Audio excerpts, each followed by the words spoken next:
कभी सोचा है कि मार्केट के सपोर्ट्स एंड रेसिस्टेंस पे फिनेंशियल एस्ट्रोलॉजी का क्या इम्पैक्ट रहेगा? इसी बात को आगे बढ़ाते हैं हमारा फिनेंशियल एस्ट्रोलॉजी लर्निंग सीरीज में।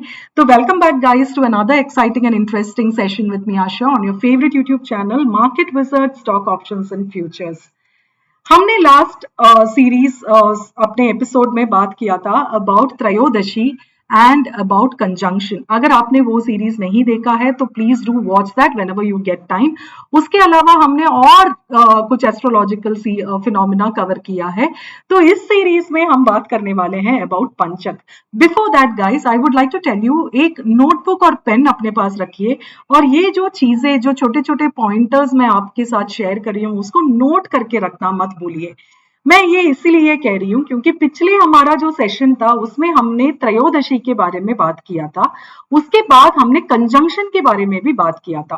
तो जैसे आप देख सकते हो त्रयोदशी अपना आया था on the 25th and 26th, उसके साथ साथ कंजंक्शन भी था ऑन द 25th। तो आप देख सकते हो दिस वाज 25th जिस दिन कंजंक्शन हुआ था, और दिस वाज त्रयोदशी के 2 dates of 25th and 26th। त्रयोदशी भी था ऑफ 2 डेज। अभी आप में से कई सारे लोगों का ये क्वेश्चन था कि त्रयोदशी में हमने बोला था मार्केट में एक बहुत बड़ा मूव आएगा, पर त्रयोदशी में वो मूव देखने को नहीं मिला। बट आपको अगर याद होगा, हमने आपको बोला था कि जो भी इंपॉर्टेंट एस्ट्रोलॉजिकल फिनोमिना है उसको कैसे आप समझोगे, कौन सा फिनोमिना को ज्यादा इंपॉर्टेंस देना है। तो त्रयोदशी महीने में 2 बार आता है और कंजंक्शन आपका आता है साल में 1 बार। ये जो स्पेसिफिक कंजंक्शन के बारे में हमने बात किया, that was the conjunction between Saturn and mercury, जो आता है साल में 1 बार। तो आप किस चीज को ज्यादा इंपॉर्टेंस दोगे, कौन से फिनोमिना को ज्यादा इंपॉर्टेंस दोगे? तो ऑब्वियसली आपको ये हाई और ये लो मार्क करके रखना था। ये जो हाई एंड लो है इसको ब्रीच करके जिस साइड भी मार्केट ट्रेड करे वहां पे आपको एक बड़ा मूव देखने को मिलेगा। तो ये जो मैंने आपको बताया था about the supports and resistances that the market makes, ये मार्केट तभी बनाते हैं जब आपका कोई इवेंट होता है। तो आप देख सकते हो ये जो कंजंक्शन वो सो इंपॉर्टेंट कि उसकी हाई एंड लो, जैसे ही लो की साइड में मार्केट ब्रीच हुआ, वहां से आप देख सकते हो व्हाट अ मूव मार्केट में आपको देखने को मिला है। तो प्लीज नोट करके रखिए of these important फाइनर aspects also, ताकि आपके ट्रेड में आप एक बेहतर ट्रेड ले पाए। That's the reason you are doing this financial astrology, that is the reason you are so interested to know about financial astrology. चलिए आगे बढ़ते हैं आज के टॉपिक पे, विच इज पंचक। तो बिफोर वी मूव ऑन, पहले आपको समझना पड़ेगा पंचक क्या है। हमारा ये पूरा का पूरा फिनेंशियल एस्ट्रोलॉजी के सीरीज में हम बहुत सारे कॉन्सेप्ट्स हम सिखाते हैं हमारे स्टूडेंट्स को, उसमें एक कॉन्सेप्ट है पंचक। पंचक का मतलब ये होता है कि जब भी मून धनिष्ठा, सद्भिषा, पूर्व भाद्रपद, उत्तर भाद्रपद और रेवती, जब भी मून ये नक्षत्रों में ट्रांसिट करते हैं उसको हम पंचक बोलते हैं। नॉर्मली एस्ट्रोलॉजी में पंचक is not considered good, it is considered inauspicious. Trade में पंचक को कैसे इंक्लूड करें ये आज हम लोग सीखते हैं। तो सबसे important, take a notebook guys and make a note of it. Panchak का जो रेंज बनता है, जो टॉप एंड बॉटम बनते हैं ऑफ पंचक, जो पंचक के जो भी नंबर ऑफ डेज है उसमें जो टॉप एंड बॉटम बनेगा, that will act as support and resistance. So please note down point number 1, Panchak का जो हाई एंड लो है that will act as support and resistance. तो जैसे आप देख सकते हो, if you right Panchak in Google you will get this site which will open, trick पंचांग का ये साइट ओपन होगा। तो आप देख सकते हो पंचक अभी खत्म हुआ है। तो हम ये जो सीरीज बनाते हैं, अगर आपने देखा होगा, गौर किया होगा, हम उसी कॉन्सेप्ट को लेते हैं जो अभी हुआ है, ताकि आपको वो समझने में भी आसान हो और उसको बैक टेस्ट करने में और उसको ट्रेड लेने में भी आसान हो। तो हम ये कॉन्सेप्ट्स को जब कवर करते हैं तो इस पे ध्यान जरूर दीजिए। तो अभी आप देख सकते हो पंचक कब खत्म हुआ आपका, 27 को शुरू हुआ एंड 3rd मार्च को खत्म हुआ, दैट इज आज खत्म हुआ है। अगेन इंपॉर्टेंट पॉइंट ये है टाइम। देखिए पंचक 27 को कब शुरू हुआ, आफ्टर मार्केट शुरू हुआ।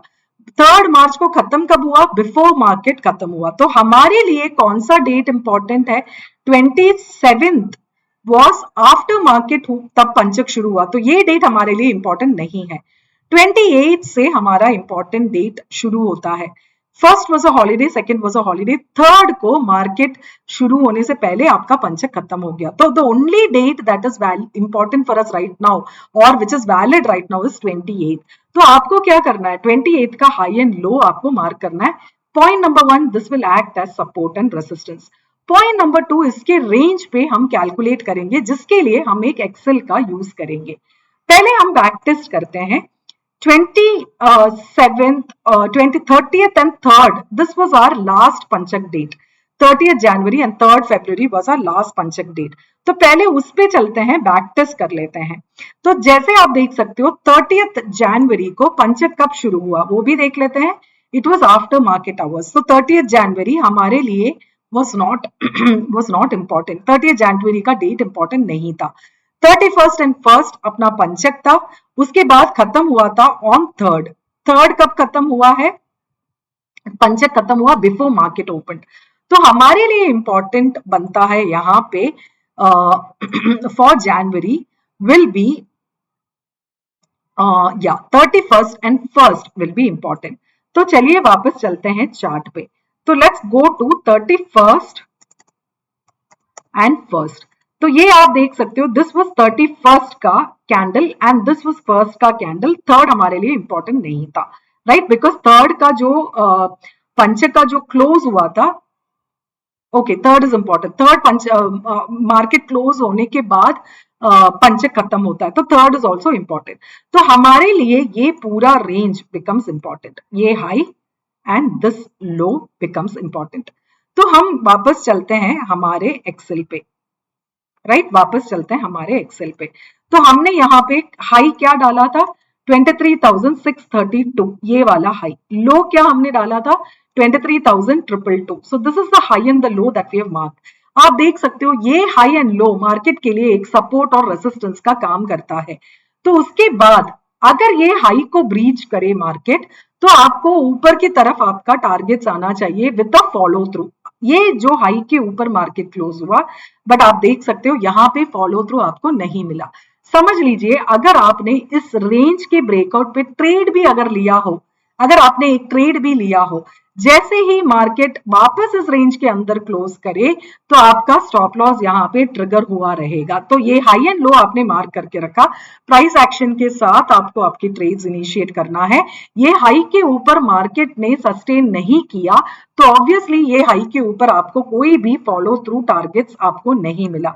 23,837 वाज द हाई के ऊपर का फर्स्ट टारगेट, जो हमें यहाँ पे अचीव नहीं हुआ है। चलिए आगे बढ़ते हैं। लो के नीचे अगर मार्केट क्लोज करे और आपको एक फॉलो थ्रू भी मिलता है, लो के नीचे एक फॉलो थ्रू भी मिलता है, तो यहाँ पे आपको लो के नीचे एक फॉलो थ्रू मिला। अगर लो के नीचे फॉलो थ्रू मिला तो आपके टारगेट्स क्या होंगे, आपके टारगेट 3 था 22,557, वो भी आपको अचीव हो गया before the next Panchak itself. वो भी टारगेट आपका अचीव हो गया बिफोर द नेक्स्ट पंचक। इसमें इंपॉर्टेंट क्या रहेगा गाइस, आपको ये हाई एंड लो मार्क करना है। हाई के ऊपर ब्रीच करे तो आपको उसको कंसिडर करना है as a trade that is got executed, provided आपका एक फॉलो थ्रू आपको उसमें मिला, या फिर लो के नीचे अगर सस्टेन करे तो लो के नीचे का जो फॉलो थ्रू पे आपको अपना ट्रेड लेना है। यहाँ पे हाई के ऊपर भले क्लोज हुआ, फॉलो थ्रू आपको नहीं मिला, नेक्स्ट डे में फॉलो थ्रू नहीं मिला, तो ऑब्वियसली आप इस ट्रेड को एक्सिक्यूट नहीं करोगे। अगर करा भी तो भी आप छोटा सा एक स्टॉप लॉस में आप एग्जिट कर लोगे आपका ट्रेड, और वेट करोगे ये लो के नीचे का जैसे ही आपका ट्रिगर होता है, आप लो के नीचे के ट्रेड आप एग्जीक्यूट करोगे और ये पूरा का पूरा ट्रेड को आप कैप्चर करोगे। अभी मूव ऑन करते हैं, उसके पहले का जो भी पंचक है, एक और डेट हम देख लेते हैं, उसके पहले की डेट हम देख लेते हैं। उससे पहले गाइस, अगर आपको ये अगर आपको ये एक्सेल चाहिए तो ये वीडियो पे लाइक करिए, कमेंट करिए और जिग्नेश को उसका एक स्क्रीनशॉट शेयर करिए, तो जिग्नेश ये पूरा एक्सेल आपके साथ शेयर करेगा। तो लाइक और कमेंट करिए और जिग्नेश को मैसेज करिए, ये एक्सेल आपके साथ शेयर हो जाएगा। चलिए उसके पहले की डेट्स देख लेते हैं। जनवरी के डेट्स है, तो जनवरी के 3rd से लेके 7th तक का डेट है। तो 3rd जनवरी टू 7th जनवरी, तो this is so this is 3rd January and this is 7th January. Now 3rd January कब शुरू हुआ था पंचक, 3rd January during market hours, 7th January after market hours close हुआ है पंचक. So let's move on and see 3rd and 7th will be important for us. 3rd January and 7th January. So let's go and mark those levels on the chart. So ये था आपका 3rd January का high और 7th January का, yes, so this was the low. अभी आप देखिए मैंने आपको क्या कहा था, पंचक का हाई एंड लो आपको नेक्स्ट सीरीज तक काम आएगा. तो ये देखिए ये हमारा नेक्स्ट सीरीज का हाई था. ये जो हाई था वो एग्जैक्टली आपके पहले पंचक के लेवल पे ही रेसिस्टेंस लेके नीचे आया. जो पहला पंचक था उसी के लेवल पे रेसिस्टेंस लेके नीचे आया. तो ये जो लेवल्स है आपको मार्क करके रखना है टिल द नेक्स्ट पंचक. ये इंपॉर्टेंट है till the next Panchak. So now let's move on and see 3rd January and 7th January के levels. तो ये मैंने यहाँ पे मार्क कर रखा है 3rd January के high, right. So this is 3rd January के high and this is 7th January तक का लो. This is the entire range for 3rd till 7th. This is the entire range for 3rd till 7th. Excel में जाके देखते हैं 24,196 was the high and the low was 23,551 जो हमने यहाँ पे मार्क कर रखा है. तो आप देख सकते हो हाई के ऊपर आपको फॉलो थ्रू नहीं मिला. जैसे ही लो ब्रीच हुआ आपका first target was 23,228. First target आपका अचीव हुआ. उसके बाद देखिए वापस, राइट, उसके बाद देखिए वापस उस लेवल को, पंचक का जो हाई था उस लेवल को मार्केट ने ब्रीच नहीं किया, या उस लेवल को मार्केट ने ब्रीच नहीं किया, हाई को मार्केट ने ब्रीच नहीं किया, वापस लो को ब्रीच किया और आप देख सकते हो पूरा का पूरा आपका टारगेट्स यहाँ पे आपको अचीव हो गया है. So this is how you trade based on Panchak. I hope this was clear. Again, I'm telling you, दो चीजें नोट करके रखिए इंपॉर्टेंट पॉइंट्स. पंचक के जो रेंज है हाई एंड लो के रेंज, नेक्स्ट पंचक तक वो सपोर्ट और रेसिस्टेंस का काम करेगा. नंबर 2, पंचक का हाई एंड लो आपको इस एक्सेल में डालना है. आपको पूरा का पूरा ऊपर का और नीचे के टारगेट्स आपको ये प्लॉट करके दे देगा. जिस साइड भी ब्रीच करे उस साइड में जैसे ही आपको फॉलो थ्रू मिले आप उस ट्रेड को आगे परस्यू कर सकते हो. So I hope this was effective and I hope this was helpful guys. तो स्टे ट्यून्ड, ऐसे ही एस्ट्रोलॉजिकल कॉन्सेप्ट्स के साथ हम आएंगे आपके साथ. लाइक और कमेंट करना मत भूलिए. ऐसे ही एस्ट्रोलॉजिकल कॉन्सेप्ट्स हम सिखाते रहेंगे आपको. तो happy learning, see you soon in our next video.